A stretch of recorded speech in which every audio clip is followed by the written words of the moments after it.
की महाराष्ट्रामध्ये आज जे आघाडीचे सरकार चालू आहे त्याला सर्वसामान्यांचा ज्या पद्धतीने पाठिंबा मिळतो तो पाठिंबा मिळाल्याच्या नंतर जे नैराश्य वाढले आहे समोरच्या बाजूचं त्या नैराश्याचं हे सगळं प्रतीक आहे.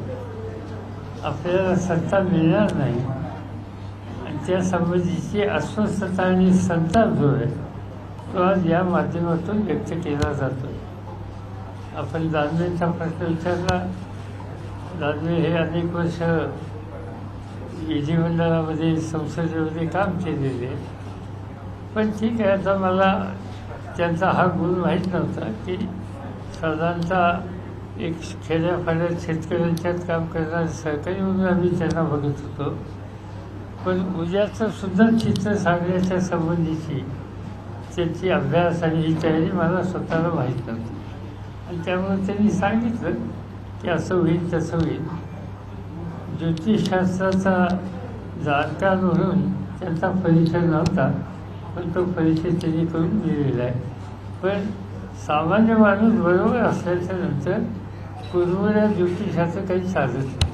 देवेंद्र फडणवीस असं म्हणाले की हे सरकार जे आहे ते बेईमानीने बनलेलं आहे कारण खरा जनादेश आम्हाला होता. असं आहे की सत्ता गेल्याच्या नंतर त्रास होतो मी समजू शकतो. आणि त्या त्रासाच्या पोटी उद्वेगाच्या पोटी अशा प्रकारचे शब्द हे जनरली न वापरणारे सुद्धा वापरायला लागतात. त्याचे आपण फार गांभीर्याने घेऊ नये. त्याचं कारण त्यांची सत्ता गेली याची अस्वस्थता. अपेक्षा आहे की आपण पुन्हा मुख्यमंत्री पदाची शपथ घेऊ. काल त्यांनी म्हटलंय की मी यापूर्वी पाटेचा शपथविधी घेतला पण आता मी दिवसाचा शपथविधी घेईन असं ते म्हणतात. म्हणजे अजूनही त्यांना आशा आहे की ते शपथविधी घेते. साहजिक माणसांनी आशा ठेवावी. नंतर त्याच्याबद्दल काही वाद नाही. कारण त्यांनी मागेही सांगितलंच होतं की मी पुन्हा येईन पुन्हा येईन पुन्हा येईन. त्यामुळे असंच काहीतरी त्यांनी सांगितलं. आता माझ्या लक्षात नाही. पण ठीक आहे, लोक त्याच्याकडे बारकाईने लक्ष देतात की अशी भावना जर त्यांच्यात असेल तर आपण खबरदारी घेतली पाहिजे. हे लोकांच्यात अधिक लक्षात येतं. शिवसेनेचे आमदारांवर ईडीची कारवाई होतीये ही कशा पद्धतीने पाहता? कारण की मुळात मी स्वच्छ सांगितलं की त्याच्यामध्ये सत्तेचा गैरवापर आपल्या विचाराशी जे लोक नाहीत त्यांच्या विरुद्ध वापरायची ही पद्धत या ठिकाणी सुरू झालेली, यापेक्षा दुसरं काही नाही.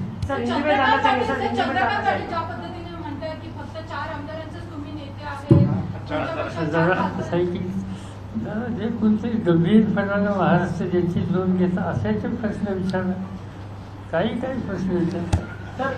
सर हिंदी में जानना चाहेंगे, शिवसेना विधायक क्या रेड के लिए क्या कहना, ईडी की रेड के लिए क्या हुआ?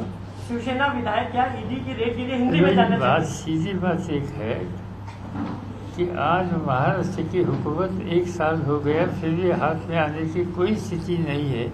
इसका पता लगने के बाद जो अपने हाथ में अधिकार है नेशनल लेवल का, यह अधिकार का ये गैर इस्तेमाल है, दूसरा कुछ नहीं. देवेंद्र फडणवीस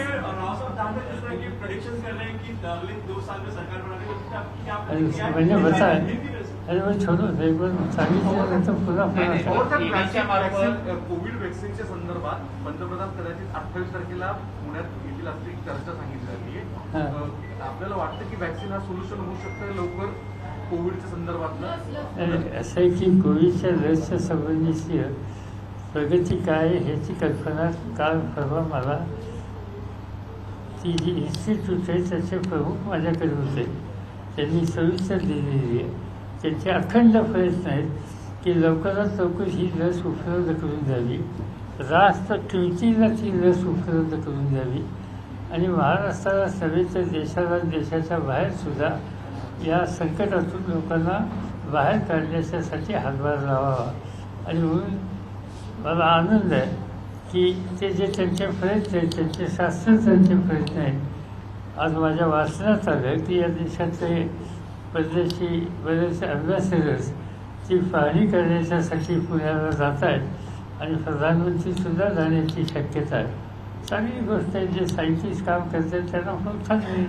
म्हणजे 1-2-3 वर्षाच्या पूर्वी इथं काय काम चाललं आहे हे दाखवण्याच्यासाठी मी स्वतः प्रधानमंत्र्यांना तिथे घेऊन गेलो होतो. आणि आज या संस्थेची उपयुक्तता याची नोंद राष्ट्रीय आंतरराष्ट्रीय पातळीवर घेतली जाते याचं समाधान आहे. सर सर, लॉकडाऊन आज- परत होईल असं वाटतं आपल्याला महाराष्ट्रामध्ये कारण की दिल्लीमध्ये झालेलं आहे अहमदाबादमध्ये लॉकडाऊन दिल्लीमध्ये तुम्हाला झालेलं आहे. माहिती नाही ते राज्य सरकारला सर विचारा. महाराष्ट्र में सर महाराष्ट्र में कोरोना को लेकर जो आज मीटिंग हुई प्रधानमंत्री से मुख्यमंत्री ने कहा है कि कोरोना को लेकर महाराष्ट्र में राजनीति हो रही है, तो ऐसे में जो पीएम है सभी पार्टी को हिदायत दे कि राजनीति इस मामले में ना करें। इनकी क्या बात हुई मुझे मालूम नहीं, ये मुझे जब तक मालूम नहीं तब तक मैं रिएक्ट नहीं करूँगा. उद्धव ठाकरेंनी एक प्रकारे तक्रार केली. अरे तुम्ही सांगितले 2 प्रश्न, तुमचा 10वा प्रश्न आहे.